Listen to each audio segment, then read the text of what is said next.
Aleluia!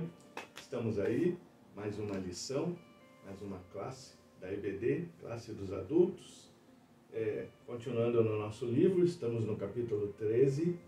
Aquele que curou um paralítico recuperou a vista de um cego. Esse texto está lá no Evangelho de Lucas, no capítulo 18, versículos do 35 ao 43.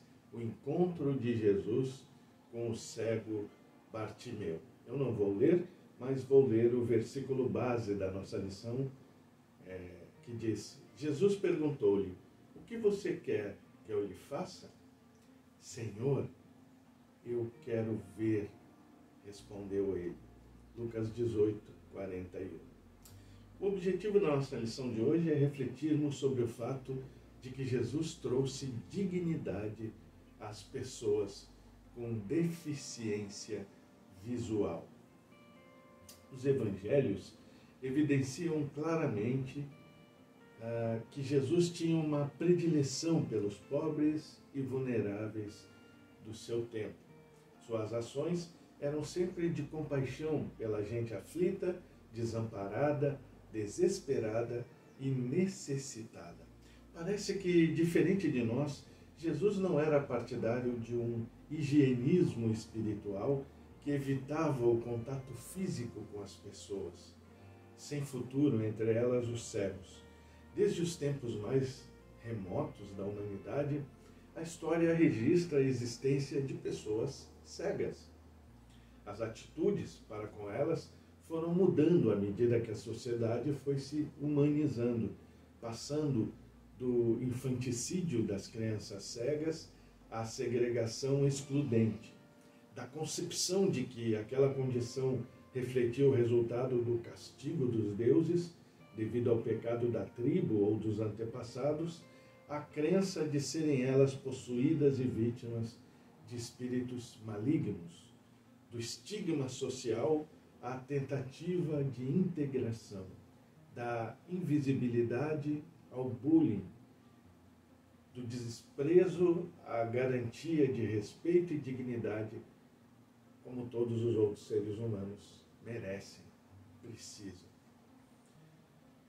Bom, algumas curiosidades. A Bíblia de Estudos Arqueológicos comenta que os cegos ficavam diariamente em locais onde houvesse uma maior movimentação de pessoas. Por ali, por Jericó, passavam muitas caravanas de peregrinos a caminho de Jerusalém. As esmolas garantiam um tipo de sustento para quem tinha aquele tipo de deficiência. E não só esse tipo de deficiência, né? Os paralíticos, as viúvas e tantos outros, né? Um relatório do ano de 2019 relata haver cerca de 39 milhões de pessoas cegas no mundo, sendo que mais de 6 milhões delas encontram-se no nosso Brasil. Bom, vamos contextualizar um pouquinho. O mundo hebreu da época de Jesus também refletia a mentalidade de que a cegueira era um tipo de castigo de Deus por algum pecado cometido pela pessoa ou por seus pais.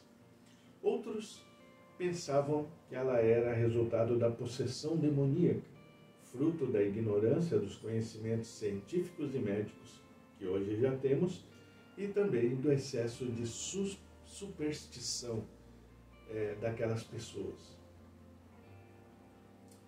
Na palavra, Bartimeu, como tantos outros cegos da época, vivia à beira do caminho, pedindo, mendigando. Porém, diferente de outros, ele não havia perdido a esperança de ter a vida transformada, nem a capacidade de gritar e de manifestar suas necessidades. Ao saber que Jesus passava, não teve dúvida, aproveitou a oportunidade. Surpreendentemente, Jesus ouve os seus gritos, pede para que o tragam à sua presença. O Império Romano organizava os mendigos, concedendo-lhes uma autorização especial. Qual que era essa autorização? Davam-lhe uma capa para que pudesse pedir esmolas. Ao ser chamado, Bartimeu deixa a sua autorização para mendigar, que era sinônimo de dependência, de humilhação, de uma vida não digna, e deixa-se conduzir para encontrar-se com aquele que ouviu os seus gritos de socorro. Jesus ainda lhe pergunta: o que quer que eu lhe faça? Bartimeu respondeu sem titubear: Senhor, quero ver. Talvez outros cegos já haviam aceitado o destino de dependência, mas não Bartimeu. Ele ansiava por outro tipo de vida e sabia que só Jesus podia lhe dar. E de fato deu. Concluindo, Jesus tratou Bartimeu com dignidade, assim como todos aqueles que se encontravam em situação de vulnerabilidade. Diferente de outros grandes rabinos, outros grandes mestres de sua época, ele não tinha medo de se contaminar ao aproximar-se dos considerados impuros e indignos. Ao contrário, tratou a todos com dignidade. Ele os ouvia, dava-lhes atenção, tocava neles e se deixava tocar por eles. Sua mensagem os fazia sentir que Deus se importava com eles e que eram por ele muito amados. Para pensarmos, não é no mínimo curioso que Jesus perguntasse: o que você quer que eu te faça? Àqueles que lhe pediam ajuda? Pense nisso. Por que Jesus fazia essa pergunta sabendo da necessidade de cada pessoa? Fique em paz, fique bem. Até semana que vem, se Deus quiser, na próxima lição.